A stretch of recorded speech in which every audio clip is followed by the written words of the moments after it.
De estação, você está escutando Um Cadáver Ouve Podcast. Isso aí, o seu podcast da família Mundo Freak. Pra você que não sabe e está dando mole, existem... Calma aí que a porra do helicóptero tá passando. Até eu escutei isso. Hoje temos aqui pra falar ele, nosso queridíssimo Rafael Jacona. Já não era sem tempo, né? Caraca, veio todo mundo aqui, menos eu, cara. Eu tava me sentindo excluído já. Olha aí, quem disse que você não tava excluído mesmo? É verdade. Bem, enfim, Rafael Jacona, a gente veio aqui pra falar de um assunto muito legal, que eu particularmente sou fã, mas eu sei que você é mais ainda, porque eu só conheço desse cara a trilogia do Arthur. A gente tá falando sobre ele, o Bernard Cornwell. Esse cara, ele é bastante conhecido por causa da sua forma de escrever e por causa do tema, né? Ele tá sempre falando sobre ficção histórica. Então, o que é ficção histórica? A ficção histórica nada mais é do que você pegar algum fato histórico, seja ele tendo um pentelinho ali de realidade, ou seja ele sendo bastante documentado, e você criar em cima dali o que provavelmente pode ter acontecido, sendo que pode ter mais ou menos ficção. Por exemplo, a única trilogia que eu li dele, dos 3 livros, que obviamente uma trilogia são 3 livros, é o famoso arco lá do Arthur, né? Das Crônicas de Arthur, do Cálice. E ali, ele vai citando... Oi. Olha só, não confunda.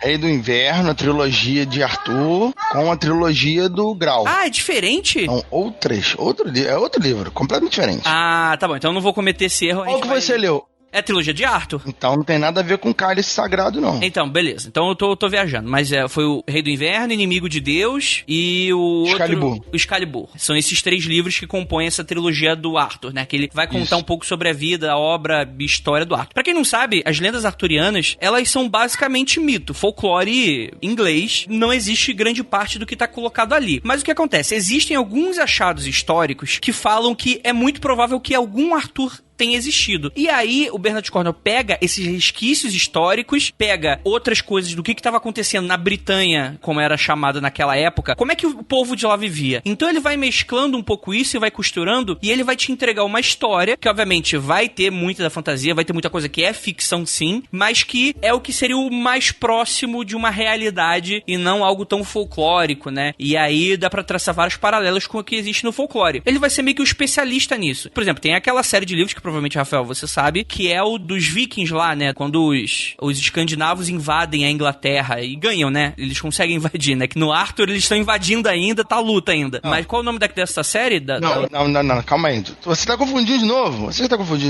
Na trilogia arturiana, o que tá acontecendo? A Inglaterra, como os ouvintes, vários devem saber, é um retalho de um monte de coisa. Lá existiam os celtas, né? Os bretões, e eles foram invadidos pelos saxões, os anglos saxões. Na outra trilogia que o André está se referindo, que é a Crônicas Saxônicas, os saxões que dominaram ali o território onde o Arthur morava, a ilha da Inglaterra, estão sendo invadidos pelos nórdicos, chamados basicamente de dinamarqueses, noruegueses, mas principalmente os dinamarqueses. Então tem essa diferença. Já tava achando, eu que não sei de história, eu já tava achando que era o mesmo povo, que eu tava confundindo saxão com dinamarquês, é diferente. O povo do Arthur, no caso, eles foram derrotados, eles foram suplantados pelo... O povo do Arthur, ele ficou onde hoje em dia a gente chama de Gália, país de Gales. Onde tem aquelas lendas celtas e tal. E é claro que, novamente, os celtas não eram puros ali, né? O Império Romano já tinha invadido, já existiam construções, já existia muita coisa ali do Império Romano. Tanto que tem aquela lenda maluca lá que Jesus teria fugido pra Inglaterra, né? Tem uma lenda maluca dessa. Pior que tem. Não é à toa que o cálice sagrado, né, onde o Grau estaria na Inglaterra, estaria escondido lá. Tem um pouco disso no livro também, bem interessante. E aí, como é que você conheceu esses livros, Rafael? Por que você gosta tanto deles? Cara, eu conheci na sorte, né? Como geralmente a gente conhece as coisas. Um amigo indicou, tu faz faculdade de história? Faço. Tem um autor muito bom, Bernard Cornwell, lê aí. Aí um amigo meu que trabalhava numa loja de quadrinhos, RPG, essas coisas, ele recomendou, cair na armadilha do demônio de ler essa porra. Fudi no sentido bom, porque o cara, ele tem muitos livros. Quando eu comecei a ler a Crônica Saxônica, ele tinha 3 livros, se eu não me engano. Hoje tá no 10º, e o 11º tá pra sair esse ano, ou no máximo ano que vem, e não se tem expectativa que vai acabar no 11º. Eu espero que acabe. Mas, caraca, é muita sequência. Eu só não quero que ele morra e deixe essa história aberta, entendeu? Foda. Porque essas Crônicas Saxônicas não fechou... São quantos livros já? 10 livros. E não fechou ainda, né, por exemplo? Eu li todos os livros e parece que agora vai. Entendi. Mas o 10º livro, sem dar spoilers, ele resolve uma grande quantidade de coisas, mas ainda vai vir mais um. Aí eu acho que o 11º acaba. eu acho. Sim. Bem, o Bernard Cornwell, ele é britânico, né? Ele tem hoje 74 anos, então tem que dar uma corridinha. Mas ele é bastante conhecido por essa temática, né? E, por exemplo, pra você que gosta de série, você pode acompanhar alguma coisa dele que tem adaptação dessa Last Kingdom. Que assim, eu não acabei não vendo, porque assim, eu não sou muito fã daquele do Vikings, e muita gente comparou com Vikings. E muita gente falou que Vikings é melhor. Então eu não fui muito procurar saber. Tinha uma galera que tava reclamando que a série não tinha muito a ver com o livro, mas se você quiser mais ou menos o que acontece, é mais ou menos aquilo ali. O Vikings eu acho que dá pra gente falar também que seja algo parecido com uma ficção histórica, mas o Vikings ele toma umas liberdades poéticas maiores, eu acredito, do que eu tava lendo, né? Coloca a personagem que nunca conviveu lá com o Ragnar convivendo com ele, né? Mais ou menos. Vamos lá, os dois tomam extremas liberdades, né? Não é à toa que o Bernard Cornwell é uma ficção histórica.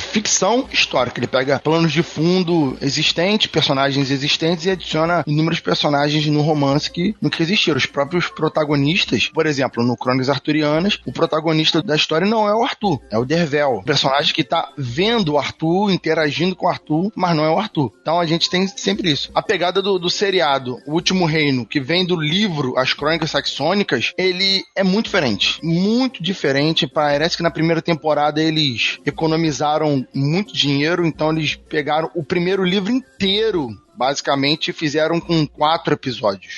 Metade do livro seria a infância do personagem, do protagonista. São 10 minutos do primeiro episódio, a infância do protagonista. Então, perde um pouco. Pouco, que eu digo, é bastante. Então, assim, pra quem não lê o livro, se vê o seriado, vai gostar. Vai achar bem maneiro. Pra quem lê o livro, é uma mídia que eles mudaram demais. Comparar o Last of Kingdom, né, o Último Reino, com o Vikings, é interessante porque as coisas convergem, né? Você vai ter um personagem chamado Ragnar ali, que não é o Ragnar do Vikings, mas os dois aparecem os filhos do Ragnar. O Bar, o Sem Ossos, né? Eles vão aparecer, eles aparecem no livro. Isso é interessante, você ver outra pegada. Eles são diferentes, né, na história. O Ivar, que é o Sem Ossos, ele não anda no seriado Vikings. No livro, ele anda, só que nitidamente ele é uma pessoa defeituosa, ele tem um problema de nascença, né? Só que isso não impossibilita ele de ser extremamente forte e mal, como se pernas fossem determinar se a pessoa é boa ou má. Porém, são visões diferentes e históricas, então cada autor tem sua grande liberdade aí de levar a sua história, mas as duas histórias são muito boas. Só que o seriado Last of Kingdom eu não gosto muito, não. Entendi. E cara, inclusive, o Bernard Cornwell, existe umas críticas com relação aos livros dele, e eu não sei se você vai concordar, Rafael, que eu já tinha escutado, e como eu não li mais, eu não vou saber se é verdade. Mas dizem que ele tem sempre um mesmo padrão de escrita, que é, por exemplo, tem sempre o Dervel na história, as coisas acontecem mais ou menos da mesma forma, os mesmos arquétipos de personagens. É verdade? O que você acha? Sim. Ele é um autor previsível e, ao mesmo tempo, ele consegue trazer informação, emoção. Então ele não é um cara, caralho, que plot maravilhoso aqui. A história do Dervel é padrão. O que é a história do Dervel, pro ouvinte saber? Vamos dizer no mundo real aqui, nosso mundo. Se a gente fosse escrever uma história da Segunda Guerra Mundial. Se o Bernard Cornwell escrevesse essa história da Segunda Guerra Mundial, a Inglaterra entrando em guerra contra a Alemanha, o personagem principal escrito por ele seria um alemão que luta pelo exército da Inglaterra, pra você entender. E ele é um alemão criado na Inglaterra e ele vai acabar indo pro lado da Alemanha e depois vai voltar pro lado da Inglaterra. É basicamente isso, todas as histórias. O cara é de uma nação, luta por outra, volta para suas raízes e depois volta para sua nação de criação, sabe? Que seria o lado certo da história que ele quer contar. Então é sempre essa pegada, sempre. A Busca do Graal tem essa pegada. Ele é inglês, mas luta pelo exército mercenário de outro país, aí acaba lutando pela Inglaterra depois, aí conhece o rei. Tudo é essa pegada, é sempre assim. Crônicas Saxônicas é a mesma coisa. Ele é saxão, é criado pelos nórdicos, depois volta a lutar pelos saxões, depois luta pelos nórdicos, depois volta pelos saxões. É essa putaria divertida. O próprio Crônicas Arturianas é isso, né? O Dervel, eu acho que talvez seja um pouco menor, porque é só uma trilogia, né? Mas o Dervel, ele chega a ter contato com os saxões invadidos, descobre que ele tem origem entre os saxões, né? Vai dar uma conversada, se torna meio que respeitado por eles, depois volta, né? E acaba, tipo, se tornando monge, né? E escrevendo toda aquela história que se perderia por causa da guerra. Inclusive, isso não é spoiler, porque isso inicia a história assim, né? É um flashback, né? Eu vou te falar, tem gente que critica muito isso e outras características do livro dele. Por exemplo, todo livro, ele tem histórias de tiro, como as histórias de Sharpe. Eu não gosto muito das histórias de Sharpe, eu só li um livro. Não me interessa muito o negócio de tiroteio. Eu acho que não é muito da pegada dele, eu gosto mais das histórias medievais. Porém, tem uma constante também na narrativa histórica das batalhas, é que sempre tem vômito, diarreia, mijo e tripa no chão. É uma descrição meio padrão, né, em momentos diferentes, mas é meio padrão. Mas eu vou te falar, eu gravei um podcast ano passado sobre, e muita gente criticou isso, mas eu falei, cara, eu quero ver isso. Se isso me agrada, eu quero ver essas características. É mais ou menos mudando alhos com bugalhos, quando você vai ver um filme no cinema de um diretor que você gosta, um personagem que você acha interessante, é uma sequência de um filme daquele diretor, e o cara resolve lançar tudo diferente. Você vai sair de lá sem saber qual é o filme, você vai perder a característica do filme, do diretor, você não vai gostar. Então, se você gosta daquilo ali, eu acho importante que o autor, ele tenha algumas características repetitivas, que te agradam e que evoluam os personagens. Esse é o passo fundamental. O personagem sempre evolui. Quando não o principal, sempre os personagens adjacentes ao principal, eles vão modificando-se com a história, eles vão caminhando. Falando dos pontos positivos da obra do Bernard Cornwell, cara, realmente, tem muita gente que acha repetitivo e tal, mas o Bernard Cornwell, ele tem essa forma crua, né, de mostrar, por exemplo, um combate, né, uma parede de escudos. Porque se você for ver qualquer outro exemplar do gênero, principalmente que a gente tá lidando com fantasia, coisas medievais nesse sentido, é tudo muito glamuroso, né? Aquela coisa da cavalaria. É tipo, é igual a novela da Globo medieval, todo mundo limpinho, né?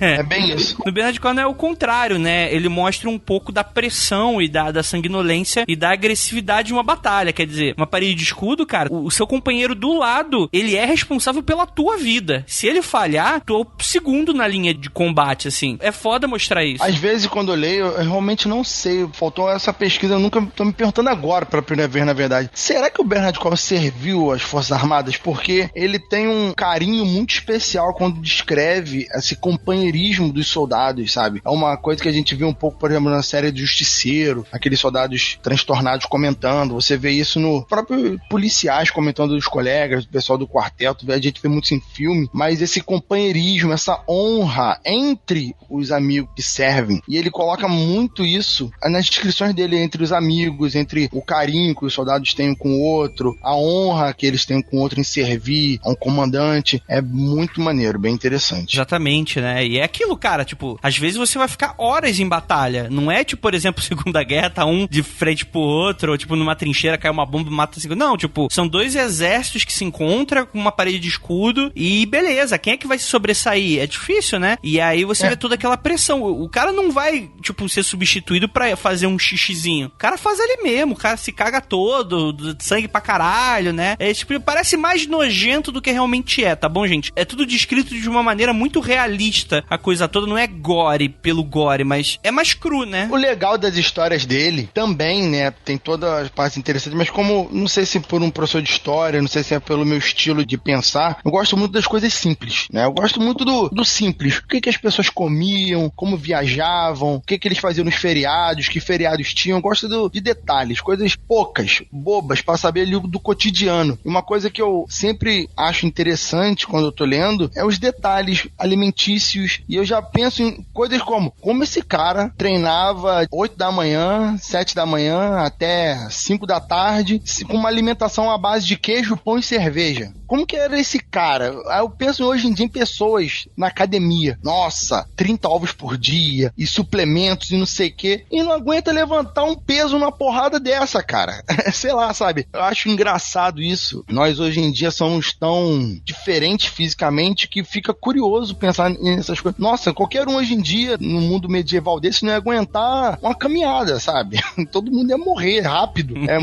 A essência é muito diferente, as coisas são bem interessantes, eu acho bem legal. Pulando agora pra finalizar a parte mística, né? Porque o Bernard... Assim, eu vou dar só o relato da trilogia que eu li, né? Que é a trilogia das Crônicas Arturianas. Cara, é bem legal ver como ele retrata a magia. Porque, assim, se você for pensar... Beleza, Andrei, não é livro de fantasia, então não tem magia. Aí eu vou falar, não, tem... mas ela é um pouco diferente. Hoje a gente tá mais acostumado, tem alguns livros que eles copiam bastante. Eu não sei, eu vejo muita inspiração dele. Eu talvez possa estar até sendo um pouco injusto com outros, mas foi a primeira vez que eu vi ali ele retratando a forma mística dessa maneira em que tudo que acontece no livro, que é dotado de uma natureza mística pelos personagens, você meio que consegue explicar cientificamente com a cabeça de hoje. Inclusive o Merlin, né, se a gente tá falando de Crônicas Arturianas, tinha a figura do Merlin lá, né? Aprendiz dele, qual é o nome? Nimue, é. O legal também de quando você lê um livro desse é que tudo é diferente na sua cabeça, né? Eu falo Nimue, o Andrei vai ler Nimue, você vai falar Arthur, o outro vai falar Arthur, e por aí vai. Então, os nomes são menos importantes. E, cara, é que daqueles livros, sabe? Eu acho que o ouvinte é leitor mesmo de fantasia, essas coisas, esse nome maluco, é daqueles livros que você, com certeza, não consegue pronunciar o nome do personagem, mas na cabeça tá outro nome maluco que você deu pra ele. Porque, tipo, são nomes cheios de consoantes, longos, né? Cheio de apóstrofe, e tu fala, tá, esse é o Inhashin, e tu vai tentar ler, ele na verdade é outro nome. Mas que você monta na tua cabeça o nome do personagem. É bem esse tipo de livro. Mas voltando sobre essa parte mística, assim, meio que nada dali você pode comprovar que é de fato algo sobrenatural. Mas é muito legal o quanto o livro ele consegue vender que pra aqueles personagens aquilo é. E assim, obviamente, também faz muito parte da qualidade dele como escritor. Ele vai brincando com a narrativa de forma que até mesmo você começa a questionar de, será que não teve realmente magia ali envolvida no processo? É aquela coisa do, o Merlin vai chegar numa sala de reunião, e aí, beleza, vou fazer um feitiço de proteção. Ele chega, levanta a saia e dá um mijão na parede, e fala, pronto, agora a gente tá protegido, né?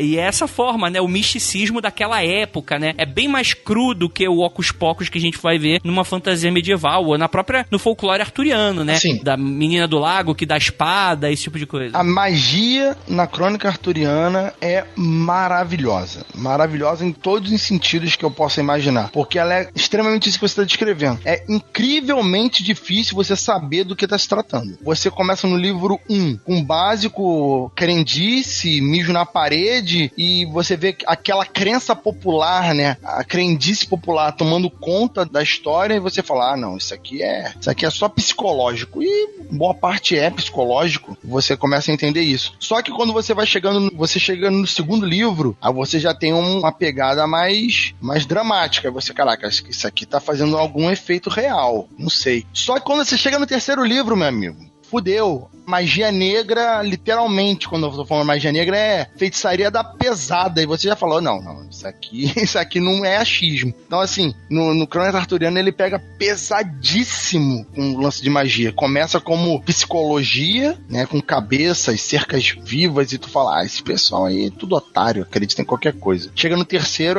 espeta bonequinho e mata a pessoa à distância. Então, tem um pouco disso aí. Então, é bem legal, sim, complicado, sim, e psicológico. E tem parte do livro que a Nimue e o Merlin vão falar as duas coisas. A magia, tem hora que você vai fazer um truque e vai enganar a pessoa, porque a magia ela é muito forte pra você ficar usando ela por qualquer coisa, e outros momentos que você vai usar a magia real pra fazer serviços reais. Então nem sempre só porque você pode, você deve. Exato, né? Isso é muito interessante, né? Porque faz muito parte daquele povo, né? Isso que é legal, quando você tem um cara que é especialista em trazer essa história pra ficção, você vai realmente trazer, tipo, o bretão médio, né, daquela região. Como é que esse cara vivia? O que ele comia? O que ele acreditava? E como é que, por exemplo, ele tá sendo invadido pelos saxões? O que os saxões acreditavam? Qual é que é esse embate de ideias? O que o outro povo acreditava? O que um não respeitava no outro e o que o outro respeitava nele? Sabe? Isso é legal, porque dá um pouco dessa argamassa no meio, que, tipo assim, a história poderia ser qualquer tipo de história. Você poderia pegar essa história do Dervel, que conhece o Arthur,